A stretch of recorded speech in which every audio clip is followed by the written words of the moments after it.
Bueno, si no va a tocar así. Vamos a vender más acá. ¿Ya está encendido? No, no está encendido. ¿Lo ves allá? Arriba. Ahí tiene un botón.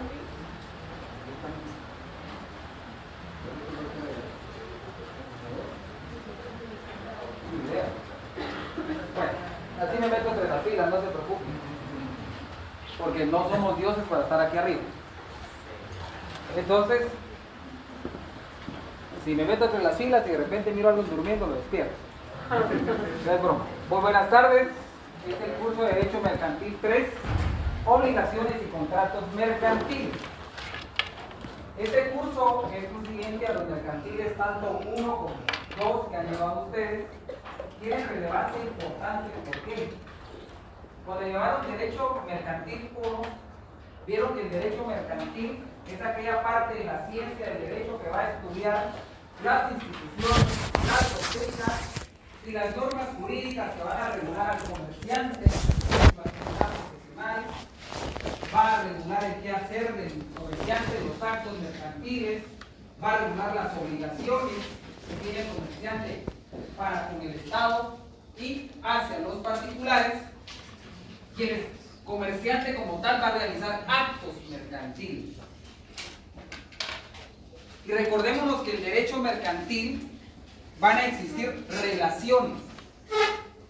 Solo usted hágase la siguiente panorama. Cuando usted se levanta, lo primero que hace, si cree un ser superior, pues agradece. Pero lo primero que hace es ver el teléfono, ver el clima, ver la hora, ver las noticias. Desde ahí usted está teniendo un contacto con el derecho mercantil. ¿Por qué? Porque el servicio de internet se lo proporciona un comerciante social. El internet no viene viene de las nubes, pero de otras nubes. Entonces usted tiene esa relación con este comerciante social. Aunque le vaya a comprar la tarjetita al chino, pero el chino solo es un intermediario. ¿Entre quién? El proveedor del servicio y usted que es el consumidor. Desde ahí nace una relación ¿qué? Jurídica, una relación contractual. Sin querer usted está creando obligaciones. Ahora bien, ¿qué es la obligación? Eso lo entendieron en derecho civil. ¿Alguien que me diga qué es obligación? ¿Sí? La obligación es el vínculo jurídico que existe entre el acreedor y el deudor. Muy bien, y agregaríamos algo, en la cual el deudor se obliga a realizar una prestación. Váyanse al artículo 1319 del Código Civil. Licenciado, ¿por qué nos vamos al Código Civil? Alguien que me dé el artículo 694 del Código de Comercio. 1319. Pero alguien llame primero el 694 del Código de Comercio. Allá atrás alguien que me ayude para que no se sientan excluidos. Alguien que tenga su Código de Comercio, ¿sí? Por favor, pongamos atención todos. Si no lo trajeron, por favor, pongan atención.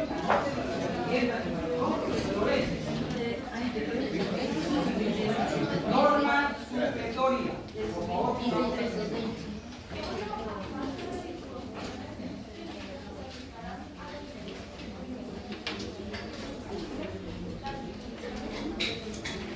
Muy bien. Eso se llama supletoriedad de la norma. Cuando una norma permite que se aplique otra en supletoriedad por no existir aplicabilidad en el mismo. Entonces, el artículo 694 establece que usted puede aplicar el Código Civil para el derecho mercantil. Recuérdese que el derecho civil es el derecho común hacia los particulares. Luego se crea un derecho especial para cierto grupo, llamado comerciante. Es ahí donde nace el derecho mercantil como un derecho especial, porque va a regular a personas especiales, comerciantes. Va a regular actos especiales, contratos mercantiles, obligaciones mercantiles, títulos de crédito. Eso lo regula exclusivamente el Código de Comercio. Entonces, la obligación consiste en ese vínculo jurídico que une al acreedor con el deudor, por la cual el sujeto llamado deudor se obliga a realizar una prestación, la cual consiste, según el artículo 1319, en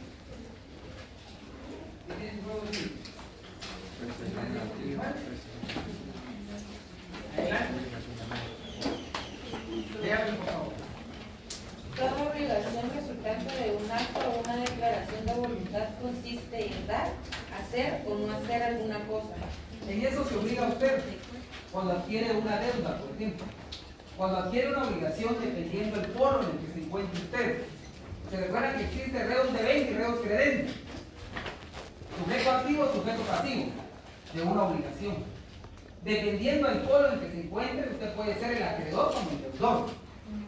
Si usted es el deudor, se obliga a realizar una prestación que consiste en dar, hacer, no hacer. Y por el lado del acreedor, él tiene la facultad de obligarlo a realizar esa prestación de manera voluntaria. Si usted no lo hace de manera voluntaria, ¿qué consiste? Acudir ante un órgano jurisdiccional y exigir el cumplimiento obligatorio y forzoso de esa prestación.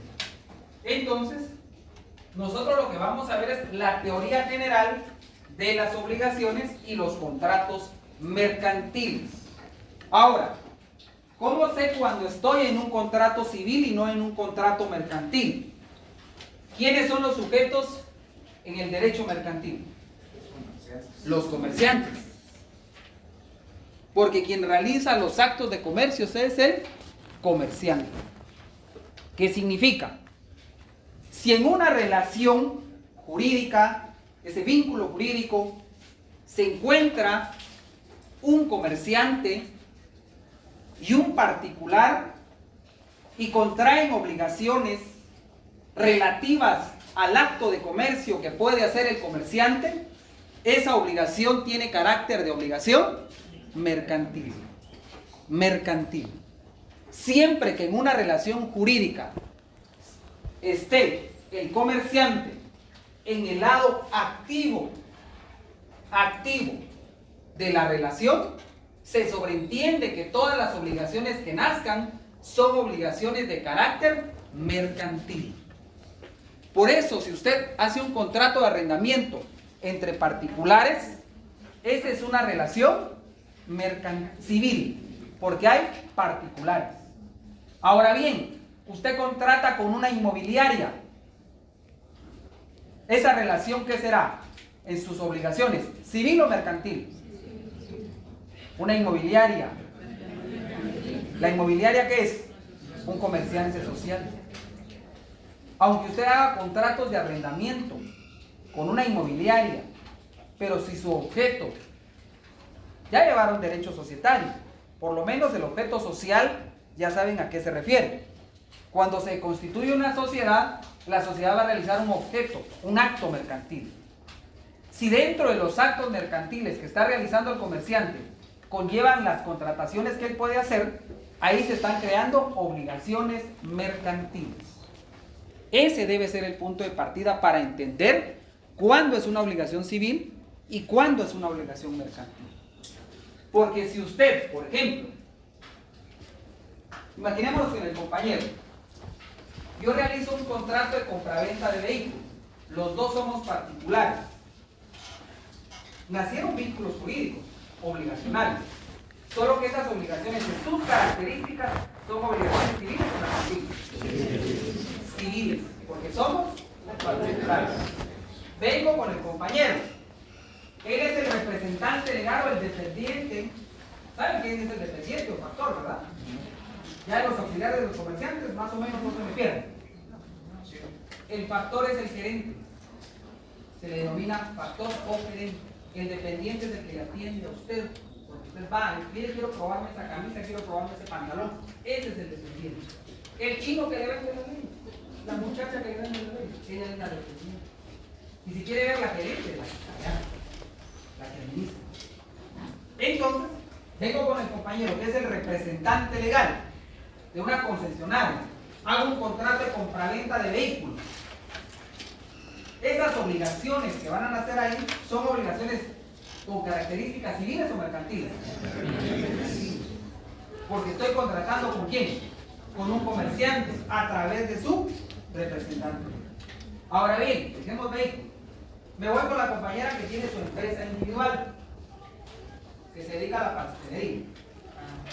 Y hago un contrato de suministro de pasteles. Aquí estoy contratando con un comerciante. Las obligaciones que nazcan van a ser obligaciones. Ahora bien, ¿cuál es la diferencia entre una obligación civil y una obligación mercantil? Sus características. Totalmente diferentes a las características de una obligación legalmente civil. Por ejemplo, si yo vengo a hago un préstamo con el compañero particular y le digo, mire, présteme 100,000 quetzales. Él es un particular. ¿Qué contrato haría yo con él? Civil. Contrato civil. Conocimiento de deuda. Le voy a garantizar la deuda con mi propiedad. Para el tiempo hipotecario. Ahora bien, si yo incumplo las obligaciones con él, ¿puede él capitalizar los intereses? ¿Podrá capitalizar los intereses? No, porque los intereses uno la pueden hacer los bancos. Solo pueden hacer los comerciantes, no solo los bancos. Porque las obligaciones son obligaciones mercantiles. Esa es una gran diferencia. Entre relaciones entre particulares, hay cuestiones que son meramente prohibidas para los particulares, pero en las obligaciones mercantiles hay cosas que son permitidas para el comerciante. ¿Por qué? Porque va implícito el interés monetario, interés de lucro. Un comerciante no realiza ningún acto de beneficencia, jamás en la vida. El saludo que le da el McDonald's ya lo está pagando. Usted va a consumir, aunque te sola mano, pero se supone que va a consumir, está generando. Y en mercantil, usted todos los días hace relaciones contractuales, todos los días. Desde que toma su teléfono, hay un contrato de suministro que previamente usted hizo. ¿De qué? Si tiene una línea de teléfono, en internet, una empresa eléctrica que hizo un contrato de suministro de energía eléctrica. Con la municipalidad, que aunque parezca que no, pero a veces los contratos de servicio de administración de agua pública, de suministro de agua pública, contratos de suministro. Aun cuando el Estado no tiene calidad de comerciante cuando realiza actos mercantiles, pero está realizando estos servicios. Entonces, el curso lo que busca es que usted sepa diferenciar obligaciones civiles con obligaciones mercantiles. Sepa diferenciar entre un contrato civil y un contrato mercantil. Y el punto de partida es los sujetos que intervienen. En un contrato mercantil, sí o sí, tiene que comparecer un comerciante. Si no comparece un comerciante, ese contrato sería puramente civil. ¿Van comprendiendo? ¿No se han perdido? ¿Seguro? Allá atrás, ¿sí me escuchan? ¿Seguro? ¿O me voy a estar atrás en la esquina? Para ver si estamos usando el teléfono. Bueno, entonces, ¿quedó claro allá atrás? ¿Sí? Muy bien. ¿Por qué es importante saber esto? Porque no podemos avanzar si no sé todavía diferenciar qué es derecho civil y qué es derecho mercantil. Porque nos pasa a todos. Ganamos derecho civil 1, no sé cómo ganamos, pero ganamos. Y a todos nos ha pasado. Me ha pasado a mí, me ha pasado a todos. Ahora bien, hay que tener la claridad de que el derecho civil es un derecho común, perdón. Y el derecho mercantil es un derecho especial. Es un derecho para los comerciantes, para los actos que realiza el comerciante. ¿Qué actos realiza el comerciante? Todo su giro comercial. Todo lo que esté lícito lo puede hacer el comerciante, siempre y cuando se sujete al Código de Comercio. Ahora bien, ¿cuáles van a ser algunas diferencias? Entonces la obligación, ya estamos entendidos que la obligación es un vínculo jurídico de carácter patrimonial, porque está en juego su patrimonio. Porque si usted no paga y lo demandan, lo ejecutan, ¿qué piden? Medidas de garantía que se subdividen en patrimoniales y reales. Le piden el embargo. Usted cumple sus obligaciones ¿con qué? Con su dinero, con sus bienes. Por eso es que las obligaciones son ¿qué? Vínculos jurídicos de carácter patrimonial. Porque en juego está su patrimonio si usted no cumple una obligación.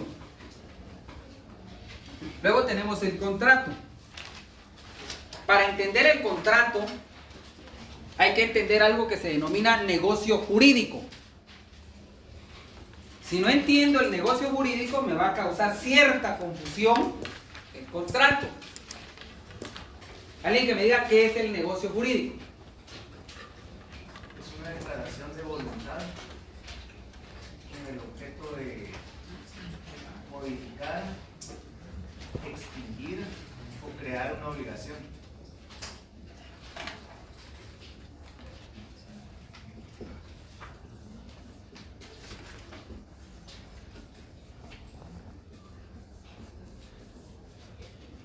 Muy bien. El negocio jurídico requiere 3 elementos para su validez. Váyanse al artículo 1251 del Código Civil. Aquí tienen que usar su Código Civil, sí o sí. Y no es porque yo quiera. Váyanse al artículo 694. Ahí está la aplicabilidad. Tenemos que aplicar. Y al final también recordar un poco derecho civil. Que si usted sabe derecho civil, lo demás no se le va a complicar. Pero si no sabe derecho civil, no sabe si nació en la teoría de la viabilidad o la teoría de la concepción o la ecléctica. Para que se recuerden de derecho civil 1. ¿Alguien que tenga su Código Civil? Por favor. 1251. Artículo 1251. El negocio jurídico requiere para su validez capacidad legal del sujeto que declara su voluntad. Paremos ahí. Capacidad Del sujeto que declara su voluntad. legal. Muy bien. Cuando hablamos de capacidad legal, nos estamos refiriendo a quién? ¿A los menores de edad o los de mayores de 18 años? Mayores de 18 años. Para que exista un negocio jurídico debe haber capacidad legal. Tiene que tener mínimo 18 años. Que no se encuentre en estado de interdicción. Y que no haya sido declarado en estado de interdicción. Nunca vayan a decir es interdicto. Interdicto es un juicio sumario. Aunque le cueste y aunque le sume más palabras, es persona declarada en estado de interdicción. Nunca vaya a decir interdicto. Porque el interdicto vaya hacia el artículo 229 del Código Procesal Civil y dentro de los numerales va a encontrar el interdicto, que es relativo a la posesión. Nada que ver con la persona. Es persona declarada en estado de interdicción. Entonces tiene que tener capacidad legal del sujeto que Declara su voluntad. declara su voluntad. Quiere decir que en el negocio jurídico hay una o varias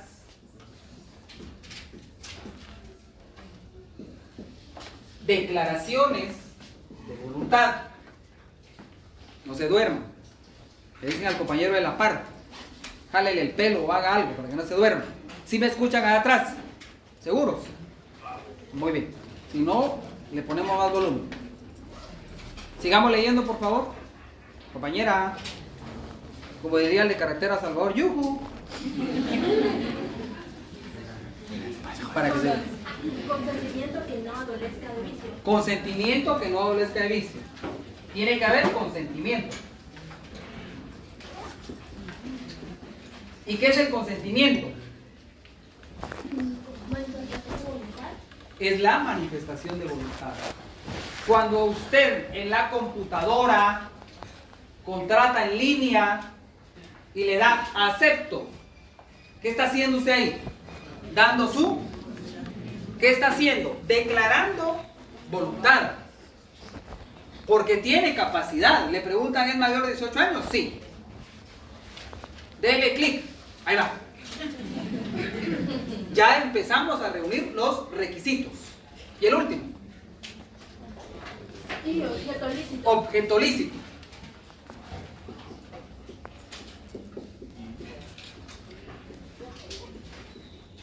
Usted está comprando una recarga, está comprando un envío, está comprando algo lícito.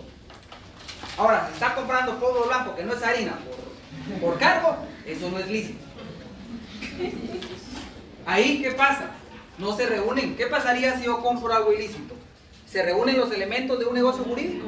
No existe el negocio jurídico. Para que el negocio jurídico exista, debe de haber ¿qué? Una o varias declaraciones que contengan capacidad legal, que conlleve un objeto lícito y que exista ¿qué? Manifestación de voluntad, consentimiento, que no adolezca de vicio, establece la ley. Esos son los elementos de un negocio jurídico. Ahora, ¿qué tiene que ver el contrato con el negocio jurídico? ¿Es lo mismo hablar de contrato que negocio jurídico? Jamás, ¿sí? No, no es lo mismo porque un contrato es un negocio jurídico bilateral, es un acuerdo de voluntades. ¿Sí? Mientras que existen los negocios jurídicos Unilaterales y plurilaterales. Ahora bien, si lo quieren ver así, el negocio jurídico es el género. Y dentro de ese género tienen que haber ¿qué? Especies. El contrato es una especie dentro del negocio jurídico. Por ende, los negocios jurídicos pueden ser bilaterales, unilaterales y plurilaterales. Todos los contratos, ¿qué son? ¿Qué son? Negocios jurídicos bilaterales. Todos los contratos. Váyanse al 1517 del Código Civil.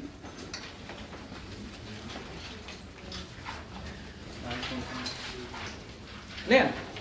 Hay contrato cuando dos o más personas convienen en crear, modificar o extinguir una obligación. Ahí está. ¿Cuándo qué? Dos o más. Para que exista contrato tiene que haber dos personas, mínimo. Si hay solo una persona, ¿habrá contrato? No hay contrato. Ahí lo que hay es que un negocio jurídico unilateral. A ver acá, porque así participa. Vamos a ver, hasta allá atrás.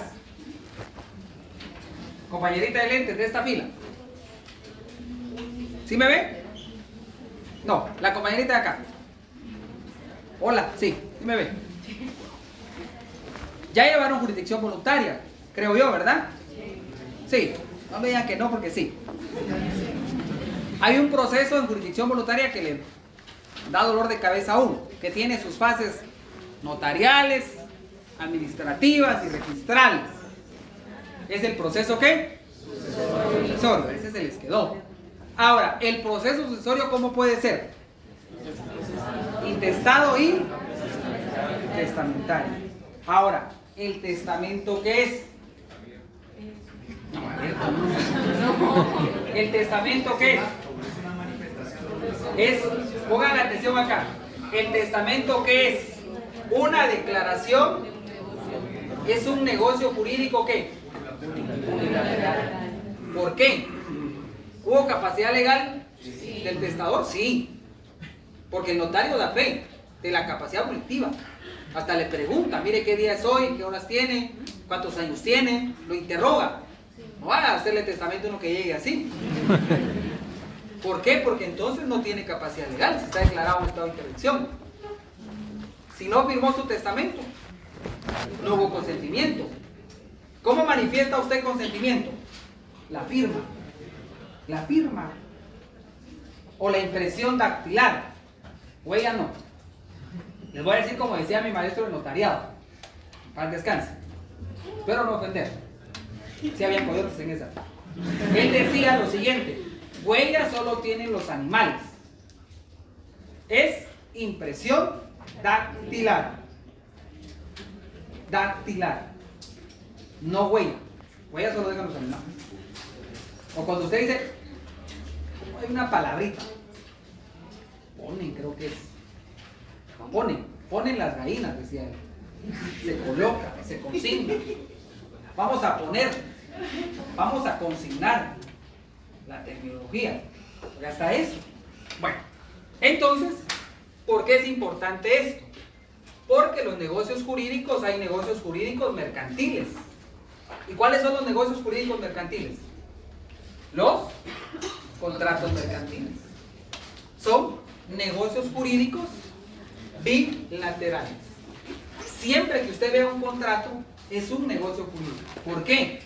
Porque para que exista contrato tiene que haber ¿qué? Capacidad legal, consentimiento y objeto lícito. Cuando usted compra algo, ¿qué está haciendo? Teniendo capacidad. Está haciendo algo lícito. Y está manifestando su consentimiento cuando firma. Ahí que está reuniendo usted los requisitos del negocio jurídico. Que a su vez, el contrato tiene la categoría jurídica de ser un negocio jurídico bilateral. Ejemplos de negocios jurídicos unilateral, el testamento. ¿Por qué? Porque solo él manifiesta su voluntad. La identificación de persona. ¿Usted será que se lleva a alguien para hacer su identificación? Solito usted declara, manifiesta su voluntad. ¿Y es lícito hacer una declaración, una identificación de persona? Sí. ¿Debe manifestar consentimiento? Sí.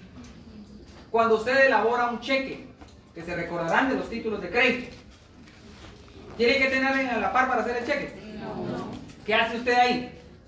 Tiene capacidad legal, porque si no, no le dan una chequera. Estampa su firma. Da consentimiento. ¿Es lícito crear cheques? Sí. Entonces los títulos de crédito también tienen la categoría, para que se recuerden, de Derecho Mercantil 2. La naturaleza jurídica de los títulos de crédito son 3. Son documentos, son bienes muebles, cosas mercantiles y son negocios jurídicos unilaterales. Siempre que haga un cheque, recuérdese que solo usted lo está creando. ¿Se lo va a dar alguien más? Sí, pero después de su creación. Y lo más doloroso, negocios jurídicos plurilaterales. Son varias personas. ¿Qué pasa si? Yo sé que lo sabe, tranquilo. Porque fue alumno de nosotros. Por ejemplo, si en una compraventa hay 20 vendedores, 50 compradores, ese negocio jurídico es unilateral, bilateral o plurilateral. A la colectividad les pregunto. Plurilateral. ¿Seguro? Si se equivocan, equivóquense. Si aquí estamos para equivocarnos. No hay perfección.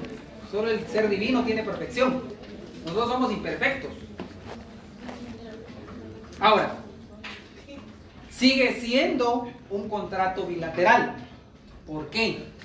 La bilateralidad no es por el número de sujetos. La bilateralidad consiste en que las obligaciones del comprador son diferentes a las obligaciones del vendedor. Para mi comprador, ¿cuál es mi obligación? Pagarle. ¿Cuál es la obligación del vendedor? Entregarme. Son obligaciones diferentes. Ahí estamos ante un contrato bilateral. No es por el número de personas. Pueden haber 50, 100, miles. Pero sigue siendo un contrato bilateral. ¿Cuándo estamos ante un contrato plurilateral? cuando las personas que intervienen en el contrato tienen los mismos derechos y las mismas obligaciones. Si yo le digo a usted, este grupo, constituyamos una sociedad, hagamos un contrato de sociedad, ¿será que tenemos las mismas obligaciones y derechos? Sí. ¿Recuerdas el pacto leonino?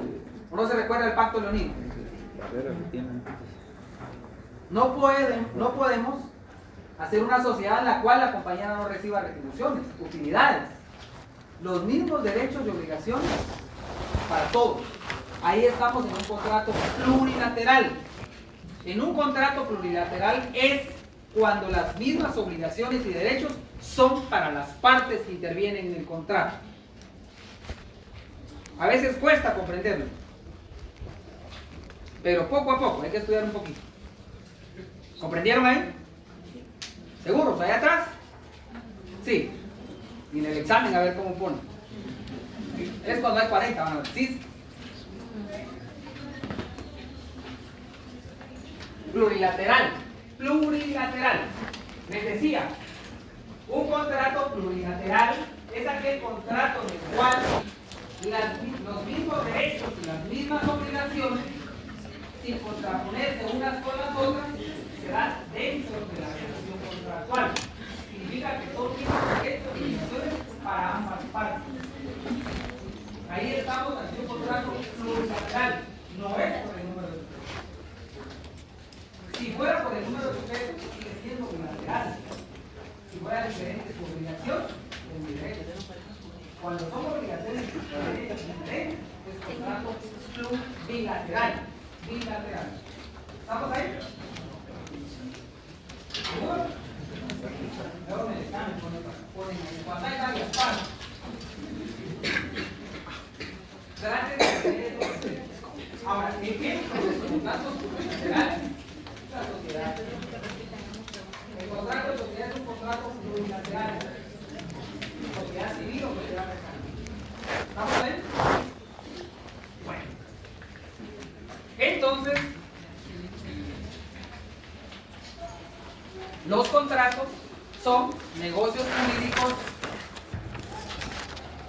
bilaterales. Alguien que me encienda ahí el ventilador. Voy a gritar más, no se preocupe. Grito más. Bueno, entonces, vamos a ver lo siguiente. Veamos entonces las diferencias entre obligaciones civiles y obligaciones mercantiles.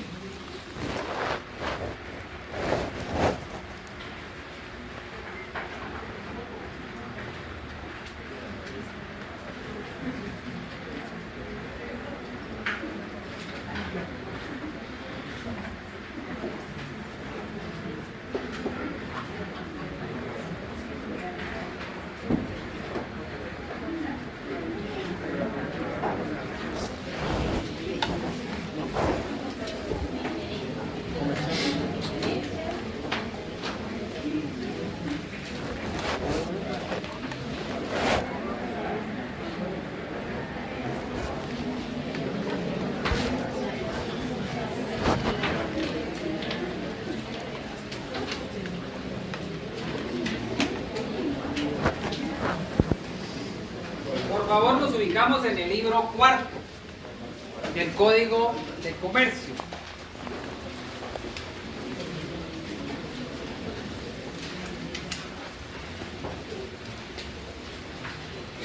Muy bien. Cuando vemos el libro cuarto se refiere a obligaciones y contratos mercantiles. Tenemos un título primero, disposiciones generales. ¿Y por qué es importante saber esto? Cuando usted siempre en un cuerpo legal vea el término disposiciones generales, ¿qué significa? Que se va a aplicar a todo. A todo. ¿En qué artículo empieza el primer contrato?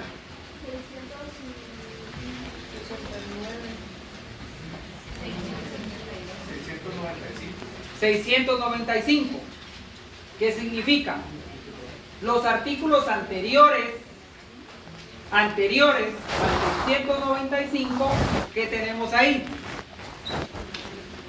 Las disposiciones generales, que es la teoría general de las obligaciones y de los contratos.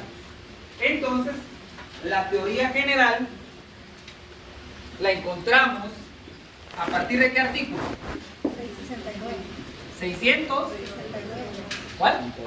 69. Al 694. 694. Nunca vaya a buscar un contrato ahí en particular. Acá no hay ningún contrato. Aquí lo que tengo que son disposiciones generales aplicables a todos los contratos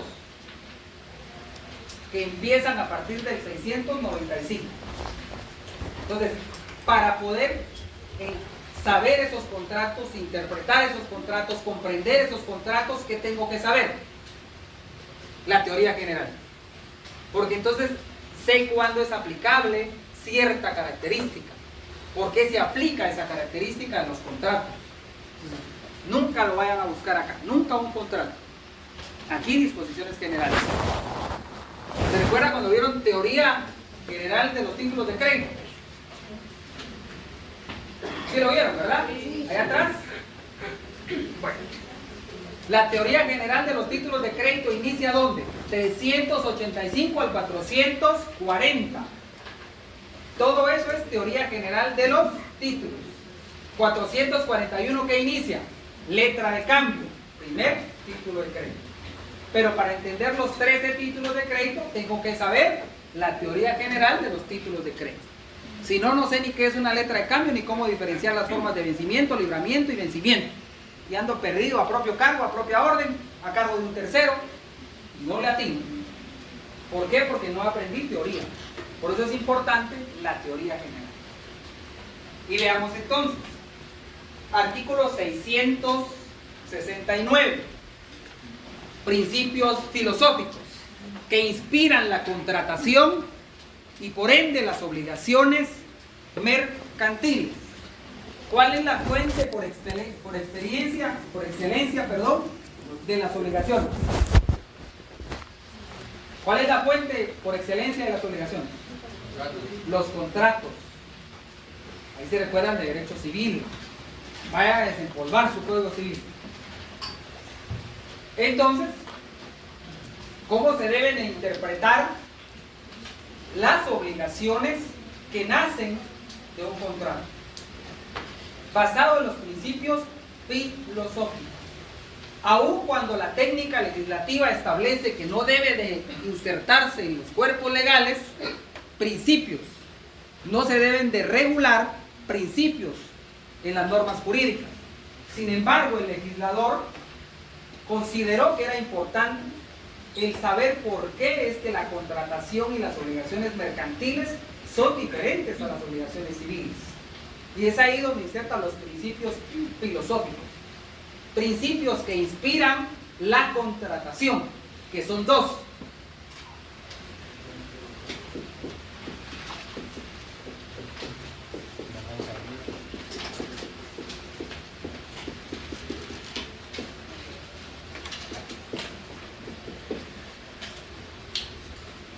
¿Alguien que me lo lea, por favor?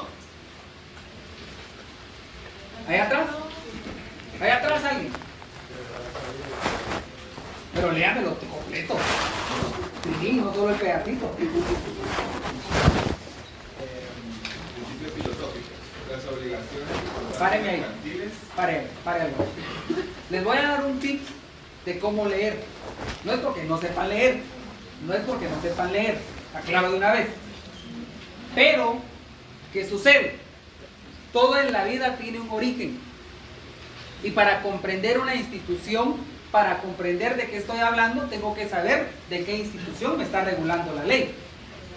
Ahora sí, léamelo desde el libro, desde el título y desde el capítulo. Y luego ya me lee el artículo. ¿Cómo lo leería usted? ¿Y sabe por qué? Porque en un privado así tienen que leer. Porque en un privado les van a calificar el tecnicismo. El tecnicismo. Y esa es una forma de leer. Léamelo, por favor. Libro 4, obligación y contratos mercantiles. Título 1, disposiciones generales. Capítulo único de las obligaciones en general. Artículo 669. Muy bien, ¿ya vieron que se escucha mejor? Principios Hasta se oye así. filosóficos. Las obligaciones y contratos mercantiles se interpretarán, ejecutarán y cumplirán de conformidad con los principios de verdad sabida y buena fe guardada, Muy bien. Sigamos. a manera de conservar y proteger las rectas y honorables intenciones y deseos de los contratantes, sin limitar con interpretación arbitraria sus efectos naturales. Muy bien. ¿Qué sucede? Cuando usted contrata con un comerciante, tenga presente, con un comerciante, olvide al particular. Aquí en mercantil el particular solo es usted. Solo es usted. Salvo que aquí tenga algún representante legal, o sea, un comerciante individual, salvo. Pero de ahí todos somos ¿qué? Consumidores. Por ende, estamos en el lado pasivo de una relación contractual mercantil. Porque siempre va a existir un comerciante que nos proporciona un bien o un servicio. Entonces, cuando usted contrata, esa contratación se rige por los principios de verdad sabida. Usted desde el momento en que contrata sabe que tiene que pagar, sabe lo que le estoy dando, sabe el servicio que está adquiriendo. Hay buena fe. Yo no le estoy ocultando nada. Usted sabe que tiene que pagar intereses. Usted sabe que su corte es tal día. Usted sabe que si no paga, tal día va a generar mora y luego va a generar intereses. Usted sabe. Hay buena fe. Yo no le puse la pistola en la cabeza para que usted adquiriera la tarjeta de crédito, comprara el vehículo, adquiriera un contrato de suministro, adquiriera un contrato de hospedaje. Usted lo hizo de buena fe. Los dos comparecimos en buena fe. Hay verdad sabida, sí, usted sabe sus obligaciones. Yo sé mis obligaciones. Usted sabe sus derechos, yo sé mis derechos. Y bajo eso se va a interpretar, aplicar y ejecutar el contrato. Por eso es que usted no puede decir, es que yo no sabía. Ahí hay que, ¿verdad? Sabida. Usted no puede decir, es que yo no sabía. ¿Por qué no lee el contrato entonces? Es que vienen letras chiquitas, pues. Tómese el tiempo. Es que fíjese que era un motorista el que llegó rápido y que dijo que había que firmarlo rápido porque tenía que ir a entregar otros. Espérese, señor, siéntese. Lo voy a leer. ¿Por qué? Porque me estoy obligando. Está en juego mi patrimonio. ¿Por qué? Porque hay verdad sabida. Hay buena fe. En algunos casos, en otros casos no. El comerciante a veces tiende a envolver de cierta forma. Entonces, pero siempre la contratación es verdad sabida y buena fe. Por eso es que usted no puede decir, yo no sabía que tenía que pagar intereses. Yo no sabía qué día era corte. Yo no sabía que a las 12 terminaba el día y al otro día pagaba intereses. Usted lo sabía. ¿Estamos? ¿Por qué? Porque la contratación mercantil se basa en eso. Verdad sabida y buena fe. No debe de ocultarse. Por eso es que en el contrato de seguro, algunos de ustedes tendrán un contrato de seguro. Seguro que es así. Cuando usted contrata el seguro, ¿qué tiene que declarar? Que no padece tal enfermedad, dónde trabaja, qué riesgos tiene. ¿Por qué? Porque está dando ¿qué? Verdad sabida. Y hay buena fe en lo que usted va a adquirir. Y en eso se basa la contratación mercantil. Mientras que en civil no se busca muchas veces la verdad sabida y la buena fe. Hay otra característica. Esto, si lo quieren ver, son características.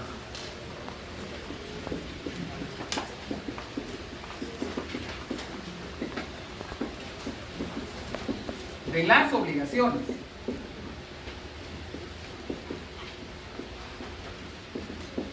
¿Pero qué obligaciones? Mercantiles, no civiles, mercantiles.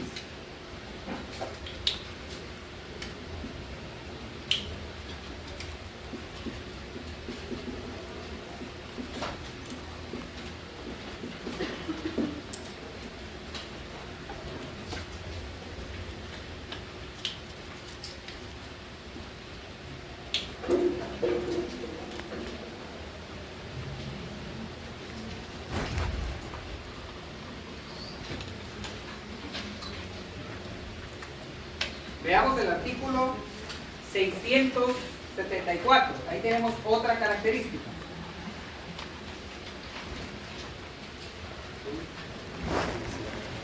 ...694... Alguien que me lo lea atrás, porfa. Por favor, allá atrás.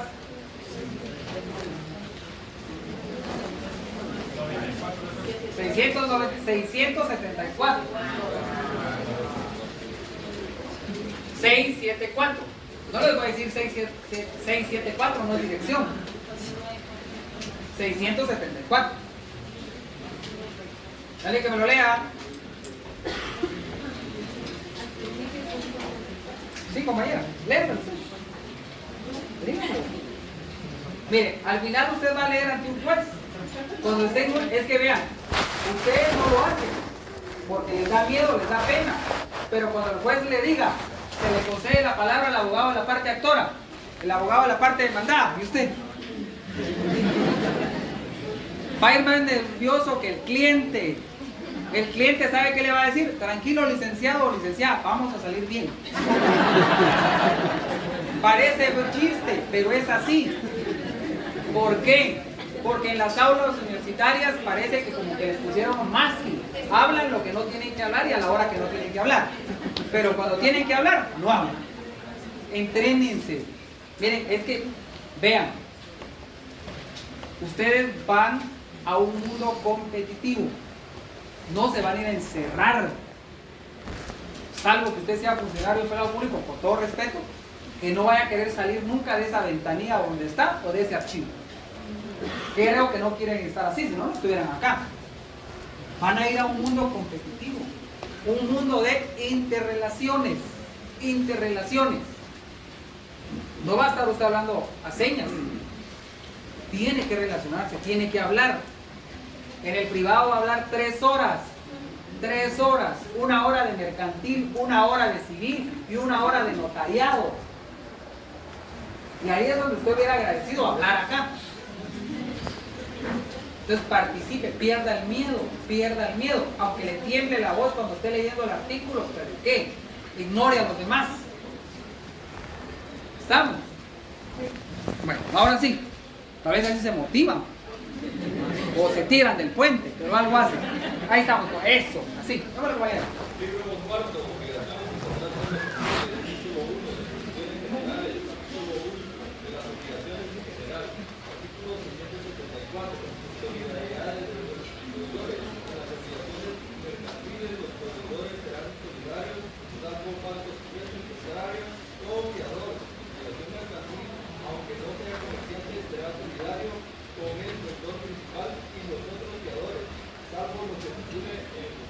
Muy bien, muchas gracias, compañero.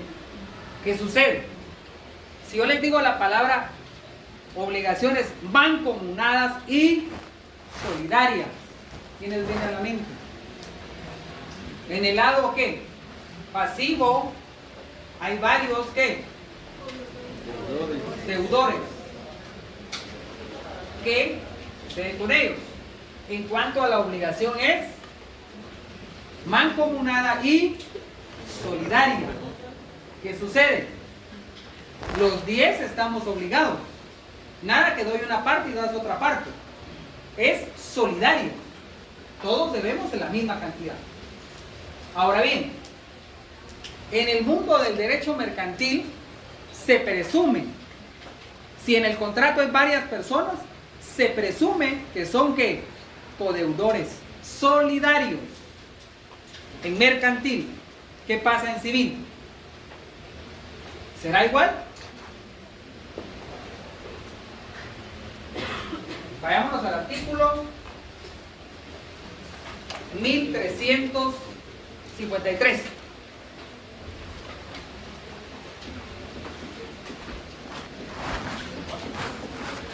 Artículo 3. Obligaciones facultativas. Artículo 1352. Mancomunidad solidaria. La obligación mancomunada es solidaria. Pongamos atención, por favor. Artículo 1353. Por favor, ahora sí. Ok. Artículo 1353. La solidaridad no se presume, debe ser expresa. Vuelva a repetir. No se Presume. compañero de atrás, vuelva a leerme el artículo 670 y qué era? 4. Vuelva a leerme.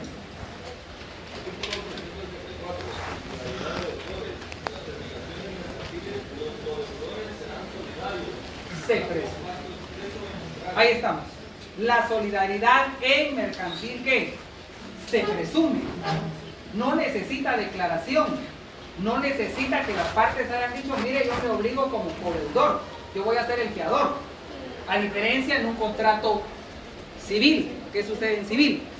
La solidaridad no se presume, debe ser expresa por convenio de las partes o por disposición de la ley. Ahí estamos. Ahí está.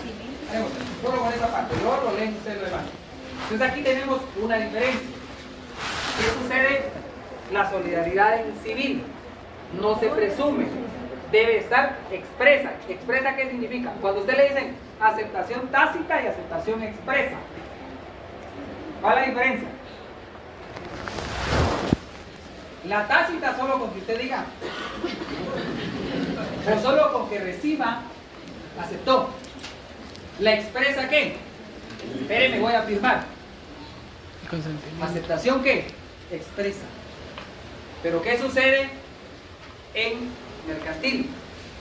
Cuando se crean obligaciones en mercantil y hay varias personas en esa relación jurídica, patrimonial, y no se puede determinar quién es el principal deudor, se sobreentiende que todos son deudores solidarios. Mientras que en civil, para que usted sea obligado de manera solidaria en una obligación, debe constar en el contrato que usted aceptó ser un codeudor solidario. ¿Estamos ahí? ¿Entendieron esa diferencia? Civil y mercantil. Allá aunque se duerman. ¿Sí? Ahí está otra característica diferenciadora entre civil y mercantil. Vamos a encontrar otra. Vayan marcando.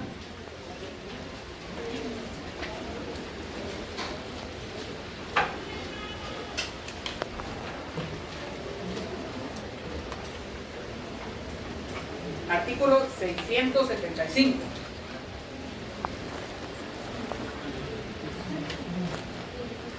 ¿Alguien que me lo lea? Artículo 675, obligación sin plazo. Son exigibles inmediatamente las obligaciones para cuyo cumplimiento no se hubiere fijado un término en el contrato, salvo que el plazo sea consecuencia de la propia naturaleza de él. Muy bien.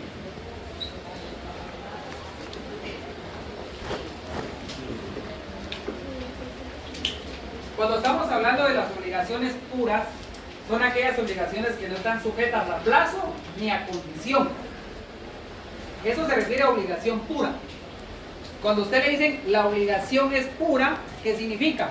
No está sujeta ni a plazo ni a condición. Ahora bien, en mercantil pasa lo siguiente.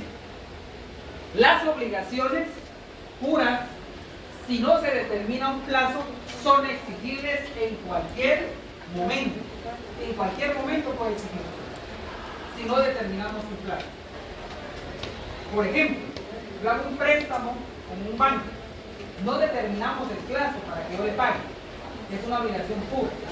En cualquier momento el banco me puede cobrar.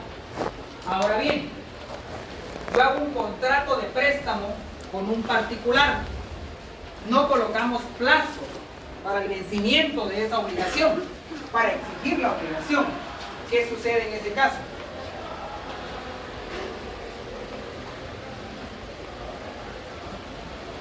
Váyanse al artículo 1283 del Código Civil, no del Código de Comercio, porque no llega hasta ese número. Ya nos falta. Plazo tácito. ¿Qué tenemos ahí? Artículo 1283. Si el negocio no señala plazo, Espérenme, solo vamos a hacer algo. Búsqueme de qué capítulo, de qué título, no de qué libro, por lo menos de qué capítulo, para que nos ubiquemos todos. ¿De? capítulo 4 de plazo. ¿Capítulo qué? 4. 4. Del plazo. ¿Qué es el plazo? O temporalidad. El tiempo estipulado para cumplir la obligación. ¿Qué es el plazo allá atrás? Tiempo estipulado para cumplir la obligación.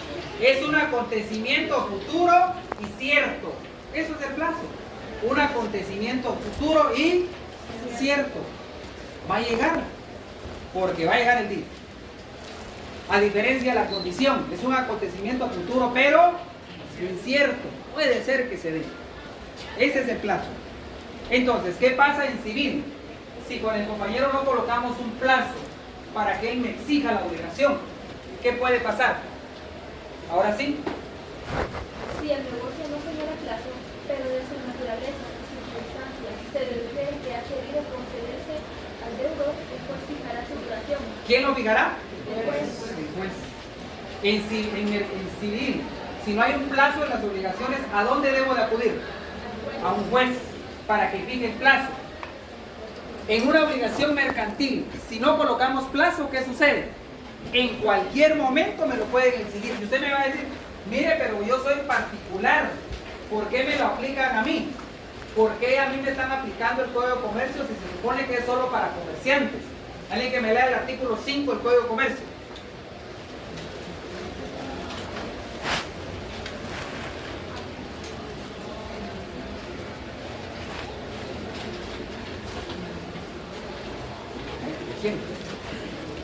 Lean. Pongamos atención, por favor, porque esto, miren, este artículo es el que tuvieron que haber leído cuando se adquirieron una tarjeta de crédito, un préstamo, adquirieron algo. Léanlo. Artículo civil, negocio mixto. Negocio Mixto. no es las mixtas que usted come allá afuera. Es ni el ceviche que compras. Es negocio mixto. ¿Mixto por qué? Vean. Cuando en un negocio jurídico regido por este código intervengan comerciantes y no comerciantes, ¿Quién es el no comerciante? El particular. Sigamos. se aplicarán las disposiciones del mismo. Se aplica el Código de Comercio. Aún cuando usted diga, pero es que yo soy particular, ¿por qué no me aplica el derecho civil a mí? Porque usted contrató con un comerciante y encuadra en un negocio mixto. Se le va a aplicar el Código de Comercio. Eso se denomina en la doctrina principio de atracción. No es porque tenga algo bonito, no. Es porque lo mercantil atrae a lo civil. Va a privilegiar el derecho mercantil por ese negocio mixto. Por eso tenga mucho cuidado cuando usted contrata con un comerciante. ¿Por qué? Porque hay verdad sabida y buena fe. Porque hay solidaridad de deudores. Tenga cuidado si va a acompañar a algún amigo o amiga a hacer un contrato con un comerciante. Porque usted se vuelve solidario. Y si no hay plazo, en cualquier momento le van a cobrar. Y aunque usted diga, es que es acoso. No hay plazo. Para la obligación yo le puedo cobrar en cualquier momento. Porque es una obligación pura. Ahora, si hubiera sido una obligación sujeta a plazo, espérese que se cumpla el plazo. Espérese que se cumpla la condición para exigirme. ¿Estamos ahí? ¿Comprendido? Sí. ¿Hasta dónde vamos? Sí. ¿Seguros? Sí. Nos quedamos acá. Continuamos la siguiente clase.